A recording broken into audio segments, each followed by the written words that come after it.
ಹಾಂ ಸ್ಟಾರ್ಟ್ ಮಾಡಿ ಅವಳದೇ ಇಟ್ಕೊಳ್ಳಿ ಸಾಕಷ್ಟು ಆಮೇಲೆ general start. Good morning, ma'am. Good morning, one and all present here. Myself, I am Amrita from second year CBBT.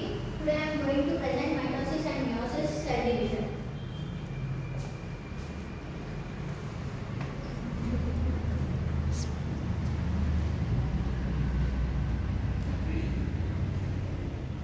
So firstly, I am going to discuss with you all cell cycle.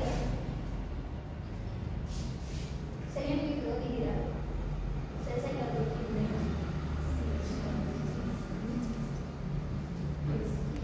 Yeah, let's go dance and what is cell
ಆಯ್ತಾ.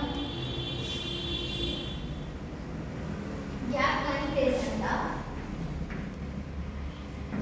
G2 gap 2 phase, next phase synthesis face.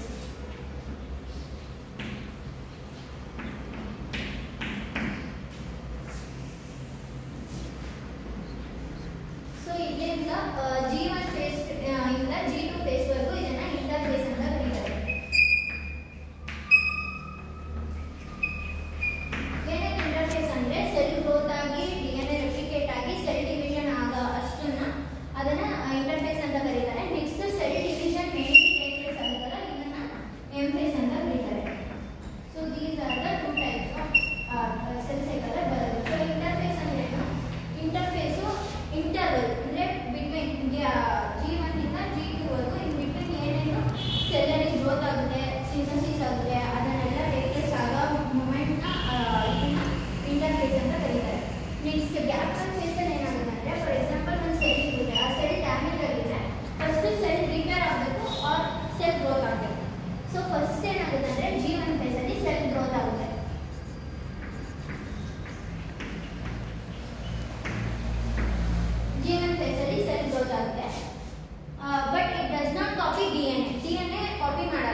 Metaphase ಅಲ್ಲಿ ಏನಾಗುತ್ತೆ ಅಂದ್ರೆ nuclear envelope ಡಿಸೆಂಟಿಗ್ರೇಟ್ ಆಗುತ್ತೆ. ಈ nuclear envelope ಒಳಗಡೆ ಅಲ್ವಾ chromosomes ಎಲ್ಲ ಇದು ಕಂಡೆನ್ಸೇಟ್ ಆಗಿರೋದು. ನೆಕ್ಸ್ಟ್ ಫೇಸ್ ಅಲ್ಲಿ ಈ ನ್ಯೂಕ್ಲಿಯರ್ ಎನ್ವಲಪ್ ಇರಲ್ಲ, ಇದು ಫುಲ್ ಡಿಸೆಂಟಿಗ್ರೇಟ್ ಆಗಿ ಕ್ರೋಮೋಸೋಮ್ಸ್ ಎಲ್ಲ ಸೆಂಟರ್ ಅಲ್ಲಿ ಅಲೈನ್ ಆಗುತ್ತೆ. ಟೂ ಸಿಸ್ಟರ್ ಕ್ರೋಮ್ಯಾಟಿಡ್ಸ್, ಇದು sister chromatids, they are called parent chromatids. ಏನಾಗಿರುತ್ತೆ centromere and position at the equator reference to as metaphase plate. ಈ ಸೆಂಟರ್ ಎಲ್ಲ ಬಂದು ಈಗ ಅಲೈನ್ ಆಗುತ್ತಲ್ಲ, ಇದನ್ನ ಮೆಟಾಫೇಸ್ ಪ್ಲೇಟ್ ಅಂತ ಕರೀತಾರೆ. So at kinetophores, each chromatid is connected to spindle fibers from opposite poles. Kinetophores ಅಂದ್ರೆ ಇದು ಕ್ರೋಮೋಸೋಮ್ ಅಲ್ಲಿ ಡಿಸ್ಕ್ ಶೇಪ್ಡ್ ಸ್ಟ್ರಕ್ಚರ್ ಇರುತ್ತೆ. ಈ ತರ ಪಕ್ಕ ಪಕ್ಕ ಎರಡು ಅಟ್ಯಾಚ್ ಆಗಿರುತ್ತೆ. ಇದನ್ನೇ ಕೈನೆಟೋಫೋರ್ಸ್ ಅಂತ ಕರೀತಾರೆ.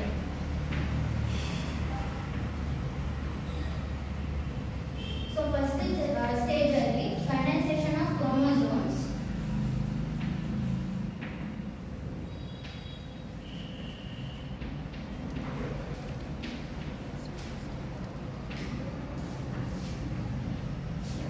ನೆಕ್ಸ್ಟ್ ಅಲ್ಲಿ ಇದೆಲ್ಲ ಸೆಂಟರ್ ಅಲ್ಲಿ ಅಲೈನ್ ಆಗಿರುತ್ತೆ. ಸೆಂಟ್ರಿಯಲ್ ಸೈಟೋಪ್ಲಾಸಮ್ ಅಲ್ಲಿ ಏನೇನು ಇದು ನ್ಯೂಕ್ಲಿಯಸ್ ಎಂಡೋಪ್ಲಾಸ್ಮಿಕ್ ರೆಟಿಕ್ಯುಲಮ್ ಎಲ್ಲ ಇರುತ್ತಲ್ಲ ಅದೆಲ್ಲ ಡಿಸೆಂಟಿಗ್ರೇಟ್ ಆಗುತ್ತೆ. Next anaphase. Centromere splitting occurs and two chromatids disconnect to travel to the opposite poles. Sister chromatids, ಈ two sister chromatids ಇರುತ್ತಲ್ಲ ಇದು ಏನು ಸೆಂಟ್ರೋಮಿಯರ್ಸ್ ಇಂದ ಆ ಕಡೆ ಒಂದು ಪಾರ್ಟ್ ಈ ಕಡೆ ಒಂದು ಪಾರ್ಟ್. ಸೊ ಮೆಟಾಫೇಸ್ ಪ್ಲೇಟ್ ಆಗಿರೋದು ಟೂ ಸಿಸ್ಟರ್ ಕ್ರೋಮ್ಯಾಟಿಡ್ಸ್ ಆಗಿ ಇವಾಗ ಅದು ಡಾಟರ್ ಕ್ರೋಮೋಸೋಮ್ಸ್ ಆಗಿ ಕನ್ವರ್ಟ್ ಆಗಿರುತ್ತೆ. ಸಿಸ್ಟರ್ ಕ್ರೋಮ್ಯಾಟಿಡ್ಸ್ ಇದ್ದು ಡಾಟರ್ ಕ್ರೋಮೋಸೋಮ್ಸ್ ಆಗಿ ಕನ್ವರ್ಟ್ ಆಗಿರುತ್ತೆ. Next telophase. Condensing when they reach opposite poles.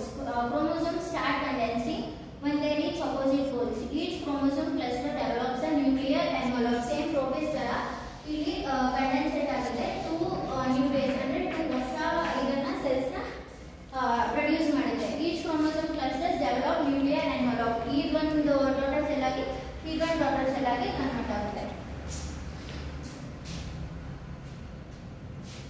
Next cytokinesis. Cytokinesis means division of cytoplasm.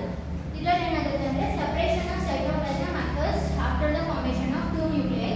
Cell organelles are shared by daughter cells. In some organisms such as fungi, algae and plant cells, cytokinesis is not shortly followed by karyokinesis. Some organism ಅಲ್ಲಿ karyokinesis ಇರಲ್ಲ, only cytokinesis ನ ಮಾತ್ರ ಅದು follow ಮಾಡ್ತಿರುತ್ತೆ. So cytokinesis ಆಗಬೇಕಾದ್ರೆ two daughter cells split ಆಗಿ beta 1 daughter cell ಆಗಿ form ಆಗಿರುತ್ತೆ. Next, significance of mitosis. Mitosis or evolutional division is usually limited to diploid cells. However, haploid cells divide by mitosis in certain lower plants and social insects. Insects and the ತಕ್ಷಣ honeybee ಅಲ್ಲಿ example honeybee ಅಲ್ಲಿ haploid ಆಗು ಇದಾಗಿರುತ್ತೆ, diploid ಆಗು ಇದಾಗಿರುತ್ತೆ. So ಅದನ್ನ ಪಾರ್ಥೆನೋಜೆನೆಸಿಸ್ ಅಂತ ಕರೀತಾರೆ. haploid ಆಗು ಸೆಲ್ಸ್ ನ ಪ್ರೊಡ್ಯೂಸ್ ಮಾಡುತ್ತೆ, diploid ಆಗಿದ್ರು ಕೂಡ ಸೆಲ್ಸ್ ನ ಪ್ರೊಡ್ಯೂಸ್ ಮಾಡುತ್ತೆ. ಸೊ ಅದೆರಡು ಕಂಬೈನ್ ಆಗಿ ಪ್ರೊಡ್ಯೂಸ್ ಮಾಡೋ ಪ್ರೋಸೆಸ್ ನ ಪಾರ್ಥೆನೋಜೆನೆಸಿಸ್ ಅಂತ ಕರೀತಾರೆ. ಸೆಕ್ಸುವಲ್ ರೆಪ್ರೊಡಕ್ಷನ್ ಆಫ್ honeybee ಓದಿದಿರಲ್ಲ ಸೆಕೆಂಡ್ ಪಿಯುಸಿ, ಅದರ ಪಾರ್ಥೆನೋಜೆನೆಸಿಸ್ ಅಂತ ಬರುತ್ತಲ್ಲ. So it is the process by which multicellular organisms grow.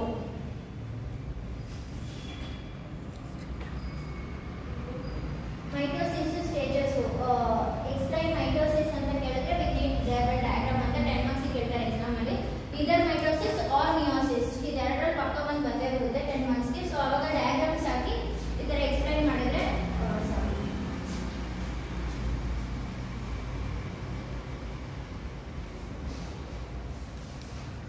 So next to meiosis.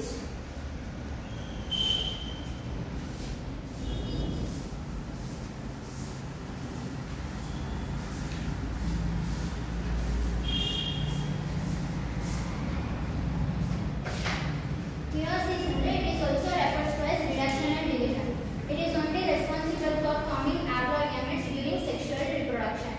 It is in charge of preserving the chromosome number in various members of same species. And meiosis 1 and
next anaphase 1. Anaphase 1 ಅಲ್ಲಿ ಈಕ್ವಟರ್ ಆಗಿ form ಆದಾದ್ಮೇಲೆ homologous chromosomes either ಸೈಡ್ಗೆ shift ಆಗುತ್ತೆ. Sister ಕ್ರೋಮ್ಯಾಟಿಡ್ಸ್ ಇರೋದು daughter ಕ್ರೋಮ್ಯಾಟಿಡ್ಸ್ ಆಗಿ align ಆಗುತ್ತೆ. Next telophase. Telophase ಅಲ್ಲಿ nucleus and nuclear envelope same mitosis ಅಲ್ಲಿ ಹೆಂಗ್ ಮಾಡಿದ್ವಿ ಅದೇ ತರ ಇದರಲ್ಲೂ ಕ್ರೋಮೋಸೋಮ್ಸ್ ಇದು ನ್ಯೂಕ್ಲಿಯರ್ ಎನ್ವಲಪ್ ಡಿಸ್ಚಾರ್ಜ್ ಆಗಿ 2 ಡಾಟರ್ ಸೆಲ್ಸ್ ಆಗಿ ಫಾರ್ಮ್ ಆಗುತ್ತೆ. So meiosis 2. ಮಿಯೋಸಿಸ್ 2 ಅಲ್ಲಿ ಫಸ್ಟ್ ಸ್ಟೇಜ್ ಬಂದು ಪ್ರೊಫೇಸ್ 2. ಪ್ರೊಫೇಸ್ 2 ಅಲ್ಲಿ ಏನಾಗುತ್ತೆ ಅಂದ್ರೆ ಕ್ರೋಮೋಸೋಮ್ಸ್ ರಿಅಪಿಯರ್ ಆಗುತ್ತೆ, ಸ್ಪಿಂಡಲ್ ಫೈಬರ್ಸ್ ರಿಅಪಿಯರ್ ಆಗುತ್ತೆ, ನ್ಯೂಕ್ಲಿಯರ್ ಮೆಂಬ್ರೇನ್ಸ್ ಬ್ರೇಕ್ ಡೌನ್ ಆಗಿ 2 ಡಾಟರ್ ಸೆಲ್ಸ್ ಆಗಬೇಕಾದ್ರೆ ಈಗ ಒಂದು ಪ್ಯಾರೆಂಟಲ್ ಕ್ರೋಮೋಸೋಮ್ಸ್ ಮತ್ತೆ ಮೆಟರ್ನಲ್ ಕ್ರೋಮೋಸೋಮ್ಸ್ ಎರಡು ಡಿಸ್ಇಂಟಿಗ್ರೇಟ್ ಆಗಿ ಡಿಸ್ಟಿಂಕ್ಟ್ ಕ್ರೋಮ್ಯಾಟಿಡ್ಸ್ ಆಗಿ ಸಿಂಗಲ್ ಸೆಂಟ್ರೋಮಿಯರ್ ಅಟ್ಯಾಚ್ ಆಗಿರುತ್ತೆ. ಅವಾಗ 2 ನ್ಯೂ ಡಾಟರ್ ಸೆಲ್ಸ್ ಫಾರ್ಮ್ ಆಗುತ್ತೆ. Half the number of chromosomes ಎರಡಕ್ಕೂ ಅಟ್ಯಾಚ್ ಆಗಿರುತ್ತೆ. Next metaphase 2. ಮೆಟಾಫೇಸ್ 2 ಅಲ್ಲಿ ಕ್ರೋಮೋಸೋಮ್ಸ್ ಶಿಫ್ಟ್ ಆಗುತ್ತೆ, ಸ್ಪಿಂಡಲ್ ಫೈಬರ್ಸ್ ಈಕ್ವಟರ್ ಆಗಿ ಶಿಫ್ಟ್ ಆಗ್ತಾ ಹೋಗುತ್ತೆ. ಒನ್ ಪ್ಲೇಟ್ ಇದನ್ನ ಮೆಟಾಫೇಸ್ ಪ್ಲೇಟ್ ಅಂತ ಕರೀತಾರೆ. Like mitosis extension of chromatids with their respective chromosomes occurs. Main event of metaphase occurs in meiosis 2 ಅಲ್ಲೇ occur ಆಗುತ್ತೆ. Next anaphase 2. Sister chromatids separates and centromeres split. They travel to opposing poles. ಈ ಸೆಂಟ್ರೋಮಿಯರ್ಸ್ ಅಲ್ಲಿ split ಆಗಿ sister ಕ್ರೋಮ್ಯಾಟಿಡ್ಸ್ either side of ಇದಕ್ಕೆ ಬಂದು ಸೇರ್ಕೊಳ್ಳುತ್ತೆ. So opposite poles ಇರುತ್ತೆ. Next telophase 2. The nuclear membrane resurface. Cytokinesis then occurs, resulting in 4 haploid daughter cells